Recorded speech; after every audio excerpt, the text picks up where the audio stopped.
ஹாய்ல welcome to my channel. நான் உங்கள் SL Thagadur தமிழச்சி. இப்போ இருக்கிற காலநிலை எப்படின்னா, என்னதான் நம்ம சொந்த ஊரில் சந்தோஷமாக வாழ்க்கையை வாழ்ந்துக்கிட்டு இருந்தாலும், நம்ம பொருளாதார வளர்ச்சிக்காகவும் நம் பிள்ளைகளின் எதிர்காலத்துக்காகவும் நம்ம சொந்த ஊரை விட்டு சொந்த நாடை விட்டு வேறு ஊர்களிலோ வேறு நாடுகளிலோ போய் நம்ம கஷ்டப்பட்டு உழைக்கிறோம். ஆனால் நிறைய பேர் ரொம்ப வில்லேஜில் இருந்து சிட்டியில் வந்து சொந்த நாட்டிலையே அகதிகளாக வாழ்ந்துக்கிட்டு இருக்கோம் தான் இப்போ வாழ்ந்த வாழ்க்கை முறை இல்லைங்களா. எல்லாருக்குமே தன்னோட நாட்டுக்கும் தன்னோட ஊருக்கும் தன்னோட கிராமத்துக்கும் போகணுன்னு ரொம்பவே ஆசை இருந்தாலும், தன்னோட சந்ததிகளின் எதிர்காலத்துக்காக வேறு ஊரில் வந்து கஷ்டப்பட்டுட்ருக்கோம். ஒரு சின்ன பிரச்சனையோ இல்லை வேறு ஏதாவது வரும்போது வந்து இவ்வளோ நேரத்துக்கு இது எங்கள் ஊராக இருந்திருந்தா என்ன நடந்திருக்குன்னு தெரியுமா அப்படின்னு சொல்லிட்டு இப்போவும் நிறைய பேரோட புலம்பல் கேட்டுக்கிட்டே தான் இருக்கும் இல்லைங்களா. அந்த மாதிரி வாழ்க்கையில் நிறைய மாற்றங்கள் வந்துக்கிட்டே தான் இருக்கும். ஒவ்வொருத்தரோட மாற்றங்களும் ஒவ்வொரு விதமான எதிரொலிப்பை நம்மளுக்கு காட்டும். ஆனால் ஜெயகாந்தனோட அவரோட சொல்கிற கதையில் வாழ்க்கையும் சிந்திக்கும் முறையும் வந்து நம்மளுக்கு வேறு கண்ணோட்டத்தையே நம்மளுக்கு காட்டும். அந்த மாதிரி வேறொரு கண்ணோட்டத்தில் நம்ம காண்றதுக்காக அவர் ஒரு கதை எழுதியிருக்காரு. ரொம்பவுமே எனக்கு பிடிச்சி அப்படியே மனம் நெகிழ்ந்த ஒரு கதைன்னு சொல்லலாம். அப்படி என்ன கதை அப்படின்னு கேட்குறீங்களா? 2 குழந்தைகள் அப்படின்ற ஒரு கதையை தான் இன்றைக்கி பார்க்க போகிறோம். சரிங்களா, முழுமையாக கேளுங்க. இந்த 2 குழந்தைகள் அப்படின்னும்போது இந்த கதையை முழுமையாக கேட்கும்போது என்னடா இதோட தலைப்புக்கும் இதில் வர கதைக்கும் கொஞ்சம் கூட சம்மந்தமே இல்லாமல் இருக்கே அப்படின்ற மாதிரியும் இருக்கும். சரிங்களா, முழுமையாக இந்த கதையை கேளுங்க. கேட்டதுக்கப்புறம் உங்களுக்கே அது புரியும். சரிங்களா, சரி வாங்க கதைக்குள்ளே போகலாம். ஒரு ஊரில் ஒரு அழகான ஒரு கிராமம். அந்த கிராமத்தில் இருந்து நகரத்துக்காக தன்னோட பிழைப்பை தேடி ஒரு பொண்ணு போகுது. அங்கே வந்து பெரிய பெரிய பில்டிங்குங்க, நிறைய மாடி வீடுகள் நிறைந்த அந்த தெருவில் எல்லாருமே ரொம்ப பணக்காரங்க. அங்கே இருக்கிறவங்களாம் எப்படி இருப்பாங்கன்னா, டாக்டர்ஸு, இன்ஜினியர்ஸு, வக்கீல், அந்த மாதிரி ஒரு பெரிய பொசிஷனில் இருக்கிறவங்க மட்டுமே அந்த வீதி ஃபுல்லாக நிறைஞ்சிருக்காங்க. அந்த தெருவை ஒட்டியோ இல்லை அந்த பக்கத்துலேயோ வந்து ஒரு கொஞ்சம் சின்ன சின்ன கொட்டைகள் இருந்தது. அந்த கொட்டைகள் வந்து எதுக்காக பயன்படுத்திகிட்டு இருந்தாங்கன்னா, சில பேர் மாடு கட்டியிருந்தாங்க, சில பேர் வந்து தன்னோட கார் நிறுத்துறதுக்காக அந்த கொட்டைகளை யூஸ் பண்ணிகிட்டு இருந்தாங்க. சரிங்களா, அப்போ ஒவ்வொரு வீடாக போய் பார்த்துக்கிட்டே இருக்காங்க, ஏதாவது ஒரு இடம் இருக்குமா அப்படின்னு சொல்லிட்டு. ஏதாவது ஒரு திண்ணையில் போய் உட்காந்துக்கிட்டு இருந்தால் கூட அங்கே எழுந்து போன்னு சொல்லிட்டு துரத்தி விடுறதுக்கு தான் அங்கே ஆளுங்க இருந்தாங்களே தவிர, ஐயோ பாவம் அப்படின்னு சொல்லிட்டு அந்த இடத்துல அவங்களுக்காக இடம் கொடுக்கறதுக்கு எதுவும் கிடையாது. அங்கே அவங்களுக்காக எந்த வீட்லேயுமே ஒரு கருணையே கிடைக்கல. ஒரே ஒரு வீட்டில் மட்டும் கருணை கிடைச்சது, அந்த சிகப்பிக்கும் அவனோட பையன் சோனையாவுக்கும். சரிங்களா, ஏம்மா எங்கம்மா போய்கிட்டு இருக்கா அப்படின்னு சொல்லிட்டு அந்த வீட்டு அம்மா கேட்குறாங்க. அம்மா இருக்க ஏதாவது இடம் இருந்தால் கொஞ்சம் கொடுங்களேன், நாங்கள் வெளியூர்லேருந்து வரேன், யாரும் எனக்கு இந்த நரகத்தில் தெரியாது, எவ்வளவோ தேடி பார்த்துட்டேன், ஏதாவது இருக்கிறதுக்கு மட்டும் ஒரு சின்ன இடம் கொடுத்தா கூட போதுமே அப்படின்னு சொல்லிட்டு சிகப்பியும் அவனோட பையனும் நிற்கிறாங்க. அந்த தெருவிலே கொஞ்சமாக இறக்கப்பட்ட ஒரே ஒரு பெண்மணி அவங்க மட்டும்தான். சரிம்மா, பின்னாடி ஒரு கொட்டகை இருக்குது, அதில் நீ தங்கிக்கோன்னு சொல்லிட்டு இடம் கொடுக்குறாங்க. அவளும் சந்தோஷமாக போய் அந்த கொட்டகையில் இருக்கா. காலை நேரங்களில் சிகப்பியை பார்க்கவே முடியாது. ஏன்னா அவள் காலையில் எழுந்த உடனே தன்னோட பையனை அழைச்சிக்கிட்டு விறகு வந்து விற்கிற இடத்துக்கு போயிடுவாள். அங்கே விறகு விற்கிறதுக்கு ஏதாவது ஒரு வேலை, அந்த விறகு விற்கிற வழி ஏதாவது கிடச்சிருச்சு அப்படின்னா, காலை ரூபாய்க்கு ஒரு முறுக்கை வாங்கி அவனோட பையன் கையில் கொடுத்துட்டு மரத்துக்கு கீழே உட்கார வச்சு, சாமி இங்கே உட்காந்துக்கிட்டு அம்மா போய் அந்த விறகை வச்சுட்டு வந்துடுறேன்னு சொல்லிட்டு அந்த விறகை எடுத்துக்கிட்டு பையனை தனியாக விட்டுட்டு போயிட்டுமே அப்படின்ற ஒரு பதப்பதப்பில் நொடி பொழுதில் போயிட்டு திரும்பி வந்துடுவா. அந்த நொடி பொழுதும் தன்னோட தாயை பார்க்காம அந்த பையன் என்ன பண்ணுவானா, அந்த முறுக்கை கையிலே வச்சுக்கிட்டு அவங்க அம்மாவுக்காக எதிர்பார்த்து உட்காந்துட்ருப்பானான். அவங்க அம்மாவை பார்த்த உடனே அவங்க அம்மாக்கிட்ட 2 கைகளையும் நீட்டி, அம்மா இந்தா நீ இதை சாப்பிடுன்னு சொல்லிட்டு அவளோட வாயில் வைக்குமா அதோட குழந்த. அதை கொஞ்சமாக அணில் கொறிக்கிறாப்புல கொஞ்சமாக கொறிச்சிட்டு, நீ சாப்பிடு சாமி அப்படின்னு சொல்லிட்டு அவங்க அம்மா அவனோட பையன் வாயில் வைக்குமா. இந்த மாதிரி விறகு பெருக்கும் நேரங்களில் விறகு வேலைகளை செஞ்சுக்கிட்டு இருப்பாளாம். மேபி அந்த வேலை இல்லை அப்படின்னும் போது அந்த வீதிகளில் தானிய வியாபாரம் செய்கிற கடைக்கு போய் அங்கே இருக்கிற பருப்பு அரிசி இதெல்லாம் புடைச்சி கொடுத்து தன்னோட வேலைகளை பார்த்துக்கிட்டு அதிலிருந்து வரும் வருமானத்தை வச்சு தன்னோட நாளை ஓட்டிக்கிட்டு இருப்பாள். அங்கே அந்த வீதியில் எல்லா வீடுகளிலும் வேலை செய்வாள். அவங்க எந்த வேலை சொன்னாலும் செய்வா. அதுக்காக அவளுக்கு கூலியாக பணமும் வீடுகளில் தருவாங்க, அதையும் வாங்கிப்பா. ஆனால் சுப்பையர் வீட்டில் மட்டும் என்னைக்காவது எப்படின்னா ஏதாவது ஒரு நாள் தான் அவங்க அவளோட வேலைக்காக ஏதாவது ஒரு பணம் கொடுப்பாங்களாம். அதையும் வாங்க மாட்டா. ஏன்னா இருக்க இடம் கொடுத்தாங்கல்ல அந்த நன்றி கடனுக்காக அவங்க எந்த பணம் கொடுத்தாலும் வாங்கவே மாட்டாளாம். அவள் வாங்குற ஒரே ஒரு இது என்ன அப்படின்னா, அன்னைக்கு அவங்க மீந்து சாதமும் குழம்பும் மட்டும்தான் அவளை வாங்கிப்பாளாம். அது மட்டும் கிடையாது, மதிய நேரங்களில் அவங்க வடிக்கும் சோறு கஞ்சிக்காக, ஒரு குவளை கஞ்சிக்காக மட்டுமே அந்த வீட்டில் அவள் வாங்கிக்கிற பொருள் அது மட்டும்தான். அந்த மாதிரி எவ்வளோ வேலைகள் இருந்தாலும் சரி, அந்த சிவப்பி மட்டும் 11 மணி ஆச்சு அப்படின்னா டான்னு போய் அவங்களோட பையனோட அவங்க வாசலில் நின்றுவாளாம்.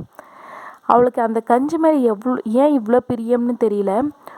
அந்த 11 மணி ஆச்சு அப்படின்னா போய் அந்த வாசலில் நின்றுட்டு, அம்மா எதாவது சாப்பிட இருந்தால் கொடுங்க அம்மா அப்படின்னு சொல்லிட்டு போய் நின்றுவாளாம்.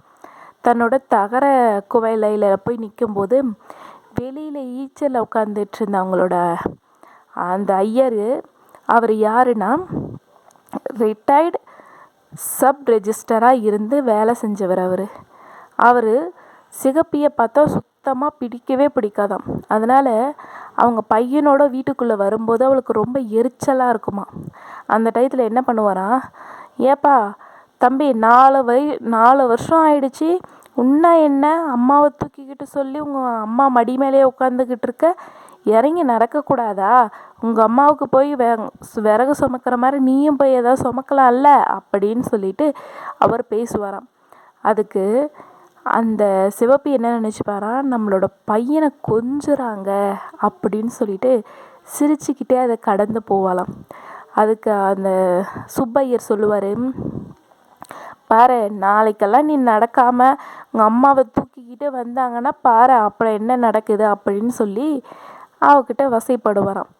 ஊத்துறது என்னமோ கஞ்சி தான், அதுக்கு இவ்வளோ வார்த்தைகளும் அவள் வாங்கிக்கணும்.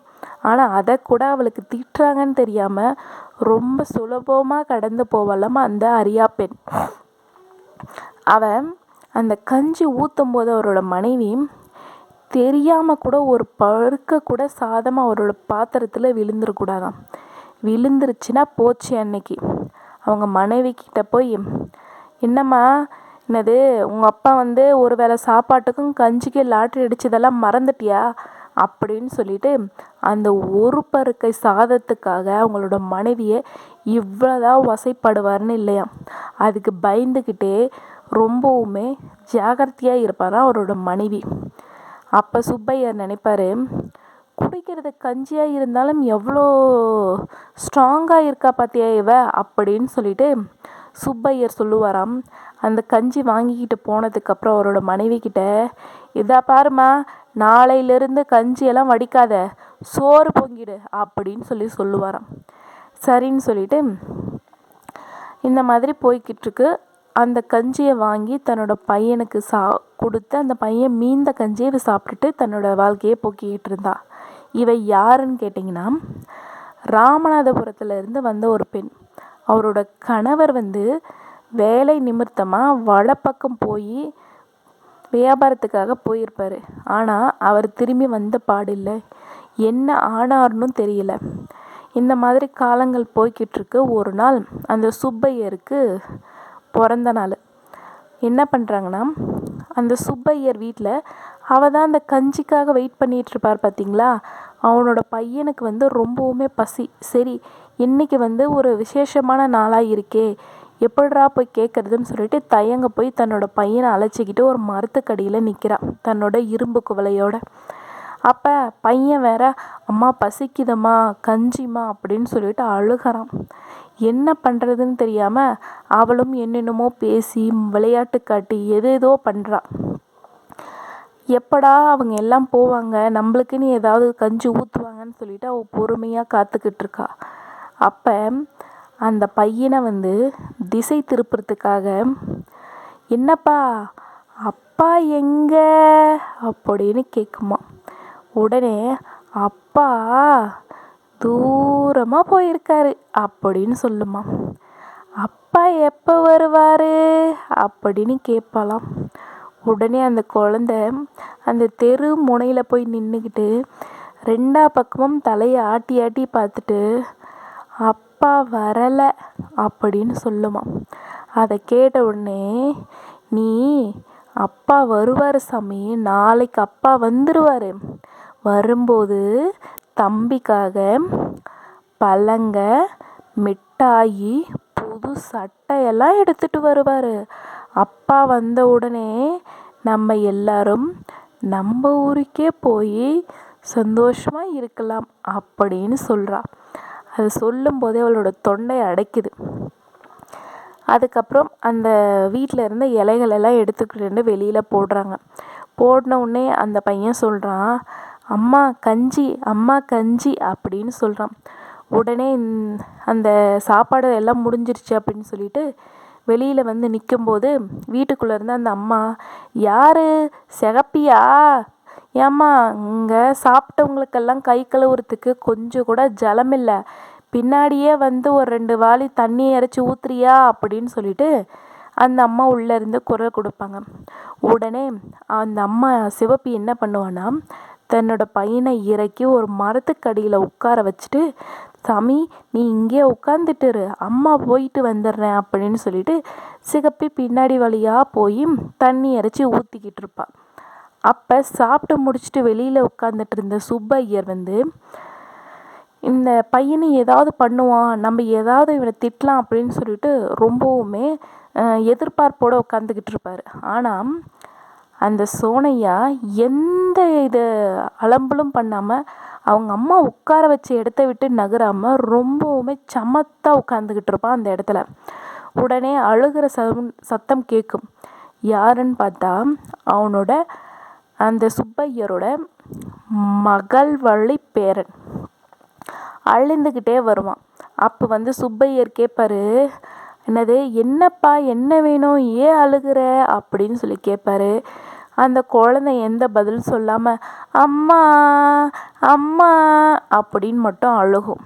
அது கொஞ்சம் அமைதியாக இரு சாமி, அம்மா சாப்பிட்டுட்டு வந்துடுவாங்கல்ல அப்படின்னு சொல்லிட்டு சுப்பையர் சொல்கிறாரு. அப்போவும் கேட்காம அந்த குழந்தை அழுந்துக்கிட்டே இருக்குது. அப்போ வந்து அந்த மரத்துக்கு கீழே உட்காந்துக்கிட்டு இருந்த சோனையாவை காட்டி, அங்கே பாரு அவங்க அம்மா கூட தான், அவங்க கூட இல்லை, அவள் அம்மா எங்கேயோ போயிருக்கா, இருந்தாலும் பாரு அவன் எவ்வளோ சமத்தாக உட்காந்துட்ருக்கான், அவனை பாரு அப்படின்னு சொல்லிட்டு வேடிக்கை காட்டுவார் அந்த சுப்பையர். ஆனால் அப்பையும் அவரோட பேரன் அழுகையை நிறுத்துறது கிடையாது. அந்த பேரன் அழுகிறத பார்த்துட்டு இந்த சோனையா அந்த குழந்தைய பார்த்து கை தட்டி சிரிக்க ஆரம்பிக்குது. அப்போ அவனுக்கு சுப்பையருக்கு வந்து ஒரே கோவம். ஏன்னா நம்ம பேரனுக்கு அவனை விளையாட்டு காட்டலாம்னு நினச்சா அவன் நம்ம பேரனை விளையாட்டாக நினைக்கிறானே அப்படின்னு சொல்லிட்டு அவருக்கு ரொம்பவுமே கோவம் வந்துடுது. அப்போ வந்து அந்த அவங்க உள்ளேருந்து, இங்கே பாரு இவனெல்லாம் வச்சுக்கிட்டு நான் என்ன பண்ணுறது, எல்லாம் என்னோட விதி அப்படின்னு சொல்லிட்டு அந்த இலையை எடுத்துக்கிட்டு வந்து கீழே போடுவார் அவரோட மகள். ஏம்மா அதுக்குள்ளே எழுந்துட்ட அப்படின்னாரு. எங்கப்பா இவன் தான் அழுந்துக்கிட்டே இருக்கானே, எங்கே நான் சாப்பிட்றது அப்படின்னு சொல்லிட்டு அவங்களோட பொண்ணு சொல்லுவா.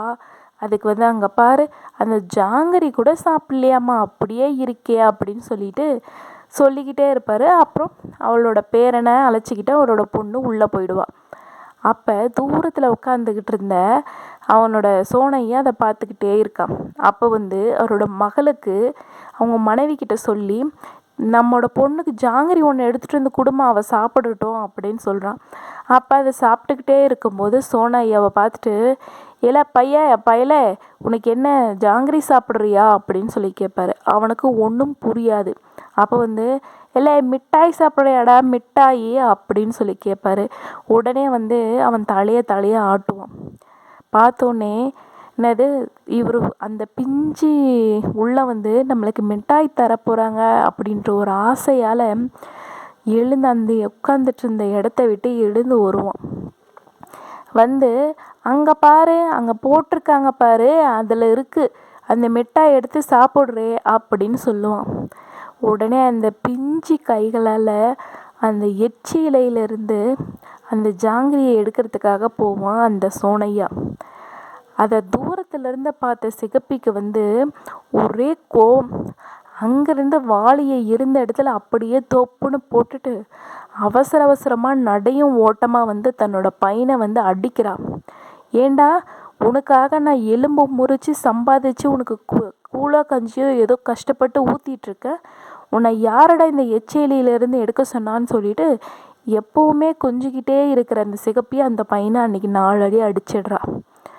உடனே இந்த குழந்தை தேம்பி அழக ஆரம்பிச்சிருது. அப்போ உனக்கு யாரடா உனக்கு என்னடா குறை வச்சேன் அப்படின்னு சொல்லிட்டு தூக்கி இடுப்பில் உட்கார வச்சுக்கிட்டு கேட்குறா. அப்போ அந்த குழந்தை அழுந்துக்கிட்டே சொல்லுது, அம்மா அம்மா அந்த சாமி தாம்மா அந்த இதில் இலையில் இருக்குது எடுத்து சாப்பிடுன்னு சொன்னாருமா அப்படின்னு சொல்கிறா. அதை கேட்ட உடனே அவங்க அம்மாவுக்கு அப்படியே ஒரு நிமிஷம் வெளுத்து போயிடுறா. அப்போ உள்ளேருந்து வந்த அவங்க இந்த வீட்டம்மா வந்து, என்னது எதுக்கும்மா திட்டிகிட்டு இருக்க பையனை, அவன் என்னது சாமி தான் எடுத்து சாப்பிட சொன்னார் அப்படின்றது என்னது நீ பார்த்தியா அப்படின்னு சொல்லிட்டு அந்த அம்மா கேட்கும். அப்போ அந்த சாமி வந்து சொல்லுவார், ஆமாம் உன் பையனை நான் தான் எடுத்து சாப்பிட சொன்னேன், இப்போ என்ன போச்சு அப்படின்னு சொல்லிட்டு கேட்பாரு. உடனே சிகப்பிக்கு எங்கேருந்து வருமோ தெரியல கோவம். ஐயா உங்கள் எச்ச வேணா உங்களுக்கு வசதியாக இருக்கலாம், அதுக்காக அந்த எச்சியெல்லாம் எங்களால் சாப்பிட முடியாது அப்படின்னு சொல்லுவாள். எப்போவுமே எதிர்த்து பேசாத சாதுவாக இருந்த சிகப்பியை இந்த மாதிரி பேசினதை கேட்ட உடனே ஐயருக்கு ஒரு நிமிஷம் வெளுத்து போயிடுது. அப்போ எடுத்து சாப்பிட்டா என்னதான் போச்சு அப்படின்னு கேட்பாரு. அதுக்கு பையனை போட்டு அடிப்பியா அப்படின்னு கேட்குறாரு. அதுக்கு வந்து இப்போ கண்டிக்காமல் போயிட்டா என் பையன் பெரியவன் ஆக ஆக அவனும் பொறுக்கியாக போயிடுவான், அதுக்காக தான் இப்போ அடித்தேன் அப்படின்னு சொல்லிட்டு அவள் ரொம்பவுமே கோபமாக பேசுவாள். ஆமாம் உலகத்தில் இல்லாத ஒஸ்தி பிள்ளைய வளர்க்குற அப்படின்வாரு. ஐயா இங்கே பாருங்க, நீங்கள் எப்படி வேணாலும் இருங்க, நீங்கள் ஊற்றுற ஒரு குவளை கஞ்சிக்காக இவ்வளோ நாள் விசுவாசமாக இருந்துட்டேன், நீங்கள் உங்களோட எச்சி மட்டும் உசந்தது நாங்கள் ரொம்ப இலக்காரமாக போயிட்டோமா உங்களுக்கு அப்படின்னு சொல்லிட்டு ரொம்பவுமே கோவமாக கத்த ஆரம்பிக்கிறா. அப்போ வந்து அந்த ஐயர் சொல்கிறாரு, எங்கள் வீட்டு கஞ்சியை குடிச்சிட்டு தானே இவ்வளோ திமிரா நீ பேசுகிற அப்படின்னு சொல்கிறாரு. ஏயா நீ ஊற்றுற ஒரு குவளை கஞ்சிக்கோசரம் நீ என்ன சொன்னாலும் நான் கேட்டுட்டு இருக்கணுமா அப்படின்னு சொல்கிறாரு. இதுக்கு மேலே உன்னோட கஞ்சியும் வேணாம் ஒன்றும் வேணாம் அப்படின்னு சொல்லிட்டு அந்த கஞ்சியை அவங்க வீட்டு வாசல்லையே கொட்டிட்டு, இந்தாயாவும் கஞ்சியை நீயே வச்சுக்கோ அப்படின்னு ஊற்றிட்டு விடன்னு தன் குழந்தைய தூக்கிக்கிட்டு அவள் பாட்டுக்கு நடந்து போகிறா.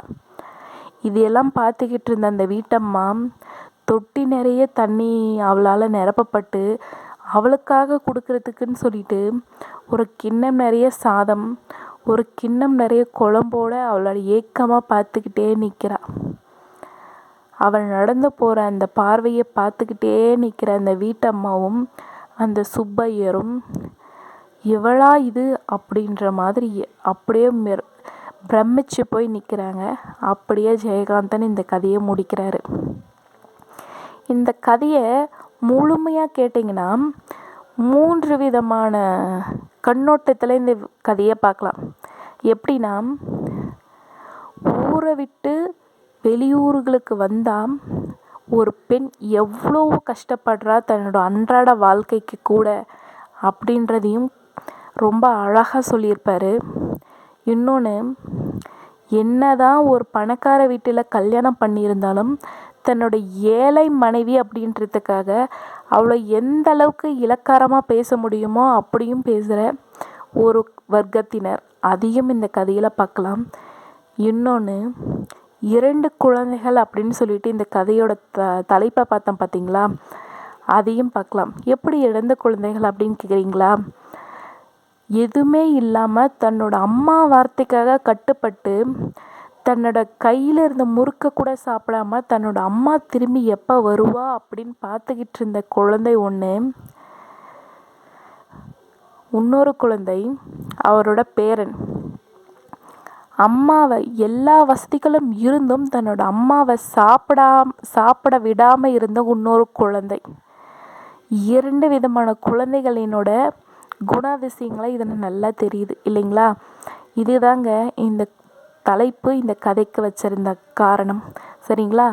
இந்த மாதிரி தன்னோட ஊரை விட்டு வந்ததா அப்படின்ற ஒரே காரணத்துக்காகவும் சரி, மனிதர்களை மனிதர்களாக நினைக்காம உயர்ந்த ஜாதி தாழ்ந்த ஜாதி அப்படின்னு சொல்லிட்டு இப்போவும் நிறைய ஊர்களிலும் சரி, நிறைய கிராமங்களிலும் சரி, நிறைய மனிதர்களும் சரி இப்போவும் வாழ்ந்துக்கிட்டு தான் இருக்காங்க. எல்லா மனிதர்களுமே ஒன்று தான். நீங்கள் இவங்க தாழ்ந்த ஜாதி, இவங்கெல்லாம் உயர்ந்த ஜாதி அப்படின்றத நீங்கள் அப்படி நினைக்கிறதுனால உங்களுக்கு என்ன பலன் கிடைக்கிது எனக்கு தெரியல. அந்த காலத்தில் இருந்தாங்க உயர்ந்த ஜாதி தாழ்ந்த ஜாதி. இப்போல்லாம் நகரத்துக்கு வந்துட்டிங்க அப்படின்னா பக்கத்து வீட்டில் இருக்கிறவங்க கூட என்ன ஜாதி நம்மளுக்கு தெரியாது இல்லைங்களா? எல்லாருமே முடிஞ்ச வரைக்கும் உங்களுக்கும் எனக்கும் ஒரு நல்ல நட்பு இருக்கா, ஒரு காலகட்டத்தில் சமயங்கள் நம்மளுக்கு உதவுவாங்களா அப்படின்ற மனப்பான்மை இருந்தால் போதுமே தவிர, நீ உயர்ந்த ஜாதி நான் தாழ்ந்த ஜாதி அப்படின்னு நினைக்கிறதுல எந்த உதவியுமே செய்யவே யாரும் முன்பட்டு வரமாட்டாங்க அப்படின்றத முழுமையாக புரிஞ்சுக்கோங்க. மனிதர்களை மனிதர்களாக முதல்ல நினைக்க கற்றுக்கோங்க. அப்படி கற்றுக்கிட்டிங்கனாவே நீங்கள் வாழ்க்கையில் எந்த வித கஷ்டங்களும் இல்லாமல் எல்லாருமே உங்களுக்கு உதவி பண்ணுவாங்க. தான் பெரியவன் நினச்சிக்கிட்டு நீங்கள் இருந்தீங்க அப்படின்னா இருக்கும் நேரங்களில் கடவுள் கூட கைவிட்டுருவார். சரிங்களா? இந்த கதை பிடிச்சிருக்கும், லைக் பண்ணுங்கள், ஷேர் பண்ணுங்கள்.